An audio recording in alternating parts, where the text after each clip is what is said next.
Hello guys, welcome and welcome back to my channel. It is me again, your girl Thlologelo Promise Rampa, and this is Relocate to Australia with Promise. Okay guys, this is not normal programming like the regular what I do on a daily basis, which is relocation information, how you guys can relocate from wherever you are coming to Australia or wherever else you want to go, Canada, UK, whatever. It is not that. So I wanted to do something different for December. A lot of people here on YouTube, they do this thing called Vlogmas. And as I told you guys in my previous video, Vlogmas Ivele. I didn't understand the whole concept behind it. I never really grasped it all the time, even when I was like just a subscriber, because now I've moved from subscriber to creator. Yes. So when I was still a subscriber and watching people, I never really used to understand the whole idea of Vlogmas, but I also kind of like wanted to join in the train of doing something different in December. So I thought of this idea called DiarLog. So it's like a diary vlog, okay? And I also struggled with kind of like coming up with the name. I was like, do I write it like DiarLog or dialogue, like just having a dialogue, like a dialogue? But a dialogue is scripted, isn't it? Scripted, I don't know. Anyway, so I've come to the conclusion that it's going to be dialogue for diary vlog without the Y. The other reason why I wanted to do this, I thought of this idea a couple of months ago, and it's because I'm a person that writes a lot. I'm always journaling, I'm always having my thoughts on paper all the time. So I was going through my diaries, and you know, sometimes you write things because you're going through something that time, or you felt something at that time that you totally forgot that you even felt it, or you experienced it. And when you kind of like leave footprints of it, either in writing or in a video or in pictures, you go back and you're like, that day was rough, but I made it out, and you realize how far you have come. So this is kind of me wrapping up my year from January until December to say, hey, Promise, look at how far you've come this year, 2021. These are your achievements. These are your failures. This is what happened. This is what is good. This is what is bad. So kind of like put it in one place, because as I told you guys, the good thing about YouTube and being on YouTube, or even if it's like social media, whatever platform that you are on, it leaves a digital footprint for you. Even for your children, because one day you might wake up and you're not here. So at least when somebody's then looking for who was this person and who is this person, even if it's like family members, they will be able to find you somewhere out there. There are a lot of people who are like, I'm very private, I can't do this. Totally respect that. I always encourage people to be open and be themselves on a public platform. In a way, you can keep it private to whoever you want to keep it private to, but it's because it kind of like carries you and carries your spirit throughout generations and generations, because we don't know where we're going to end up in this world. The other thing also, when you're an immigrant, you're far away from family, so everybody will always be demanding on your time, wanting to know, where is Promise, what is she doing? You have not spoken to me in 3 months, where are you? Are you still alive? Hey, I've not spoken to you in 3 months because I've got 15 people to speak to, when I just only have me who is far away. And I do understand that, okay, fine, I'm a family member, I'm far away, but again, I've got my in-laws, I've got this one, like everybody's kind of like demanding of my time, and I've got then also this life that I'm trying to establish here. So then now people start feeling like, whenever you've got favorites, you talk to this one on a daily basis, not this one, and it's like, hey, please, wait, I'm fine, I'm alive. So one of the things that I do, I try to be very active on social media, even if I'm not gonna call you every day to have like 3-hour-long conversations, because I don't have the 3 hours in my day, but I'm okay. So I use my YouTube channel, I use my social media to kind of like say, hey, look, I'm good, I'm okay. We will talk, it's fine. And I see you because I still got your social media also. We are all good. I can see that you are well and you are fine. And if you are not well and if you are not fine and you want to tell me, sure, but there's a chance that I might not even do anything because I'm very far away. So as an immigrant, that's one of the things that you have to deal with, being far away from home. And even if you're not an immigrant, like you are far away, let's say for example your family is from the village, or you're from Joburg, but you end up living in Cape Town or Durban, you can't always be traveling home all the time to make sure that people are okay, or you can't always be on the phone with them. So sometimes using such platforms enables you to kind of like still check in, and to also make sure that they know you are okay, and then when you also check along the way, are they also okay? So that's why I always encourage people to be open and to be themselves and to be as authentic as they need to be, to ensure that their families know that they're okay. With friends, they come secondary. Friends doesn't matter, they come and go, but you need to make sure that your family knows that you're okay, so they don't worry about you all the time because you're so far away, and there's not much they can do for you when you're so far away. So I'm having tough videos coming, okay? This is the first one. This is January. I'm gonna have February, March, April, May, June, July, August, September, October, November, until I get to December. I'm gonna try to not be too long because I know myself. But I'm gonna try not to be too long and not ramble for too long. And if this is not your thing, guys, it's okay, it's all good. Please do come back when I come back with the relocation information, because I will be back with that information. I'm gonna try also in between to respond to comments, because I've not done that in a while. I want to do it also again with live videos on my Facebook page, which is kind of like twins to this YouTube channel, so that when I invite you guys to say, hey, I'm having a live on my Facebook, you can join in and we can have active conversations about relocation, what to expect, and all the spiel and all of that. But that's something that we're gonna get into in the new year. All right, so let me get down to my dialogue. So our first new year in Australia was spent here in Queensland in Hervey Bay. So when the 31st was like, it's the 31st, we were here in Hervey Bay. At the time, we were living in Point Vernon. So then this year would have then been our second new year in Australia, and also our second new year in Hervey Bay, even though we spent 11 months in Grafton. I hope you guys understand. So moving from 2020 to 2021 was such a weird new year celebration, because it was just me, my husband, and the girls. So what usually happens in Australia, the council being the municipality, they're always hosting like events and things for families and people to do when it's like festive, or there's like when it's like festive, or even during the year. If you guys follow me on Instagram, I usually document when we go to these events. Usually they're always free. That's what I love about Australia. Me and free things, I love it. And they always have like activities, they've got good food, and usually they would have like fireworks after it. The other thing about Australia, fireworks are illegal. I think it is in Queensland. I'm not sure about other states, because Australia is so complicated. But in Queensland, you are unable to have fireworks in your house. But apparently people still do. Because people are people, they have to bend the rules somehow. But what the government does, and I think the municipalities, the councils, what they do is to compensate for that, they have fireworks, but in a controlled and safe environment. I think probably the reason why they did that was because they know people, they will be reckless with these things, and then they get injured or they injure people. And also here in Australia, they're very pet friendly. So imagine if your neighbor has fireworks and then your dog gets scared. Oh my god, my dog was so scared it hid underneath the bed. To be honest with you, I do not know where that rule originated. Me, I just came here as an immigrant child from South Africa. I don't know when that began. But when I look at how reckless people can be with fireworks and all the injuries that could happen, kind of makes sense. But the good thing is we still get the opportunity to experience it and still have fireworks in our lives and still have our children see fireworks, even though we don't have them in our home. But last year, as you guys know, we got COVID. Like a lot of things changed because of COVID, and people could not really do what they wanted to do because of restrictions and everything. For us here in Australia, COVID is not as bad as other places. I feel like we are so blessed to be in a country where it is kind of regulated. There's some people who are not happy about the regulations and all of that, because it impacts on your life, yes, of course. But when you look at other places where they get big numbers and huge numbers because of, you know, how people are responding to this pandemic, I'm like, thank God I'm in Australia. Thank God I'm in Queensland. Thank God I'm in a regional place. Because then we are so fortunate as Hervey Bay to have not, I don't think we've ever had cases here. I'm not too sure. I don't follow the news. Usually the news will always follow me. Like, people will always talk to say nyara, nyara, nyara. So you just catch it in the wind. I don't go out looking for it.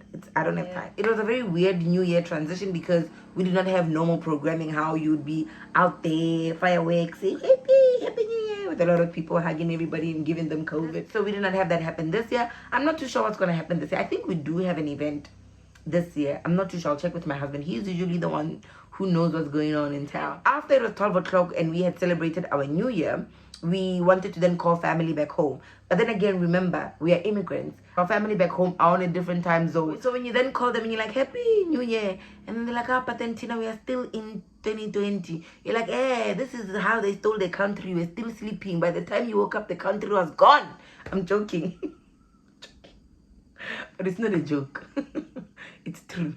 When you were sleeping, by the time you woke, there's a flag. So then we transitioned into New Year 2021. First day, what we did, we cooked, spent time together, and then we went to Tugum Beach. So where I live out of town, but I don't live too far away from Tugum. Tugum has this amazing, that place is so beautiful. I love that place. The sunset there is amazing. It's so beautiful. Yeah, sometimes you just bury it. Okay. Like turtles just lay eggs and then bury them. Oh. But people can just take them? Yeah, and hunt for them. And hurt them. No, hunt. Egg. Mm-hmm. And then they could take it, egg, and then the human just comes, steal the egg because it thinks that it's just a normal egg for dinner or something. And then they just take it home. And when the turtle comes back, it's gonna be all sad. They have to lay egg again, but it's gonna be so hard. But it's gonna be so hard to lay another egg. And the humans have stolen the egg. Yeah.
Let's go in the car.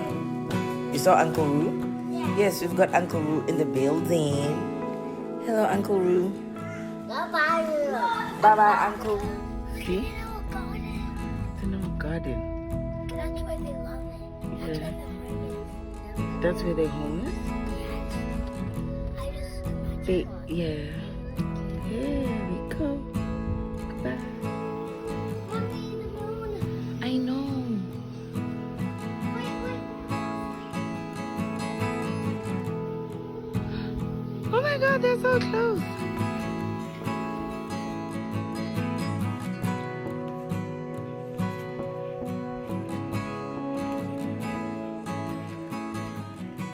So anyway, this was the journal that I was using then. But with my journal though, guys, for me, my new year starts on my birthday. Like day one for me is like my own personal new year. And then when everybody's new yearing, I'm like, okay, let's new year together. But me, I've already new yeared. I'm fine. So let me see the entry for the day of the new year. There we go. So what did I say? Imagine my first sentence. It's the new year, Lord, we made it. It's been crazy. I feel myself easing up into being vegetarian. Oh yeah, so I am vegetarian, right? I used to struggle with being vegetarian because once I figured out that I had a problem with meat, like meat is not my thing, my body is rejecting this thing, and I had to come to terms with the fact that you have to be vegetarian whether you like it or not. And I remember when I started being a vegetarian, I would eat a lot of junk food because of that void, trying to fill in that void of the meat, because I'm like, I'm not eating meat anymore. So I made very horrible and terrible food choices. But now I've given up. Like, I'm like, it's okay. You're not gonna eat meat, promise. Just accept it, girl. And then I just let it pass. But there are some days where, woo, I will see that pork rib. I'm like, Jesus, Lord, help me. I want to sin. I want the pork. The other thing also, I stopped drinking alcohol. The last time I had alcohol was the 31st of December 2020. And alcohol, really, guys, alcohol was never really my thing. I started drinking at the age of 11, 12. So I've drank all I could drink. Like, there's no need for me to drink any further. Like, I've drank to the drunkest of the drunkest. So there's no need for me to do it. Even the last sentence says that last night was the last time I drank alcohol too. I've retired it. So, I was done with the alcohol. When it's January and the children are not in school, you as a parent, you're responsible for their entertainment, literally. So you have to make sure that you do things with them in order to keep them occupied and still keep them stimulated throughout January. So the good thing about Australia that I love, they've got so many things that you can do cheap or for free. We spent a lot of time exploring Harvey Bay, looking at the beaches that we have here, and we also took them to the botanical gardens, which is the place where you can go for free. I love the botanical gardens. Though in Australia, if you're going to be going to any botanical garden, have a spray, mosquito spray, because uzolunya, you will get bitten. So you always need to make sure that you have like a mosquito repellent or a mosquito spray, because you are going to need it.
about being home with my children was being able to play with them. Our downstairs area is that one place that is designated for our children, where they have all their toys there, and we also have a projector there. We literally got that projector for $20 secondhand, and it works like magic. Most of the toys that my children have, and most of the things that we actually have in there, were either given to us free, or we bought them somewhere cheap or secondhand or something like that. And the good thing about children, they don't even care about the price tag. It's always about the memories that come with what you have given them. So that's that, you guys, for my January. I'm so grateful for it. I'm so grateful to have made it then. And how I highlighted that I made it, to think, I'm like, did you think that we're not gonna make it? But yeah, we made it, guys. We are here. Anyways, you guys, let me love and leave you. I'll see you again in my next upload.